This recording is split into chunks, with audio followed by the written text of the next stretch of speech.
Syndicate.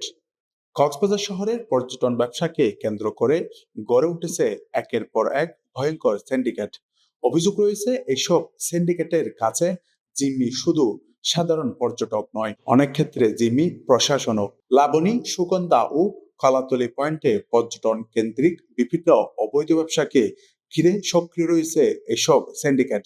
প্রশাসনের তথ্য অনুযায়ী এখানে পচা fish fry syndicate, cameraman syndicate, হিজড়া হকার, ফুটপাত দখলকারী দালাল, কটেজ জোন পরিবহন, বীজ দখলকারী, মাদক, বাইক রাইড, অ্যাসপা, জাহাজের জাল টিকিট ছিনতাইকারী, পরিবেশ দূষণকারী ও টমটম সিন্ডিকেট সহ অসংখ্য চক্র সক্রিয় রয়েছে। এ বিষয়ে সুগন্ধা চিমুক ব্যবসায়ী সমিতির সভাপতি জয়নাল আবেদিন বলেন, প্রশাসনের অভিযান যেন শুধু হকারদের মধ্যে সীমাবদ্ধ না থাকে, বরং সকল অবৈধ সিন্ডিকেটের বিরুদ্ধে সমানভাবে অভিযান পরিচালনা করা প্রয়োজন।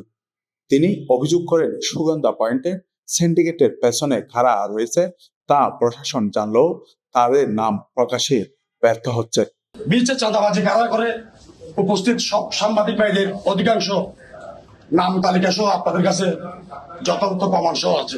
এখন আপনারা যদি সাংবাদিক ভাই যদি আপনারা বাইরে যদি প্রকাশ না করেন নামটা, তাহলে কি আমরা কি সাধারণ মানুষ প্রকাশ করব? কোনোভাবে না। এখন টুরিস্ট পুলিশ ডিআইজি মহোদয় এখানে আছে, উনিও জানে মানে কারা চাঁদাবাজি এটা করে। তো এখন যদি উনিও না পারে, তাহলে কি সাধারণ হকাররা বলবে? তবে আপনারা যে চাঁদাবাজির কথাগুলি বলতেছেন, এই চাঁদাবাজের শিকার হচ্ছে কক্সবাজারের সর্বসাধারণ হকার। যদিও সিন্ডিকেটের মূল হোতারা এখনো ধরাছোঁয়ার বাইরে, তবে পর্যটকদের নিরাপত্তা নিশ্চিতে কাজ করছে বলে জানান টুরিস্ট পুলিশ। দোকান উচ্ছেদ করতে গিয়ে সেনাবাহিনী, যৌথ বাহিনী লাগলো, সেই সিন্ডিকেটকে আপনি জানেন না? জানেন তো। নাম্বার 2, নাম্বার 3, যে 290-দেরকে বলা হয়েছে, যারা 290 বলেন ব্যবসায়ী, ওই আপনারা দেখেছেন এখানে আমরা তো আগে কেন এই ডকুমেন্টটা দেখিয়েছি, 19 জনকে তো আমরা একদিনে গ্রেপ্তার করেছি, গ্রেপ্তার করে আবার চলে আসে, বাট তাদেরকে 290 ধারার বাইরে বেশি কিছু দেওয়ার সুযোগ নেই। তারা জামিনে কেন আসবে এই কথাটার ফলও আমাদের এখতিয়ার নেই, এটা কোর্টের এখতিয়ার। আপনি কি জানেন না সে ব্যক্তিটা কে?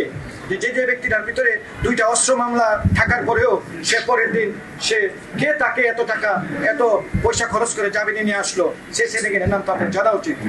কালকে যে ইস্পাতে অভিযান হলো, সেই ইস্পার অভিযানে আপনার সাংবাদিক ভাইরাই লিখলেন ইস্পাত দেশটাকে শেষ করে দিচ্ছে, আবার পরবর্তীক্ষণে তাদেরকে রাত্রে ছুটানোর জন্য যে পরিমাণ তদবির করেছেন সাংবাদিক ভাইরা, তো সেক্ষেত্রে আমি তো হলুদ সাংবাদিক হিসেবেই তাদেরকে আমরা ট্রিট করবো।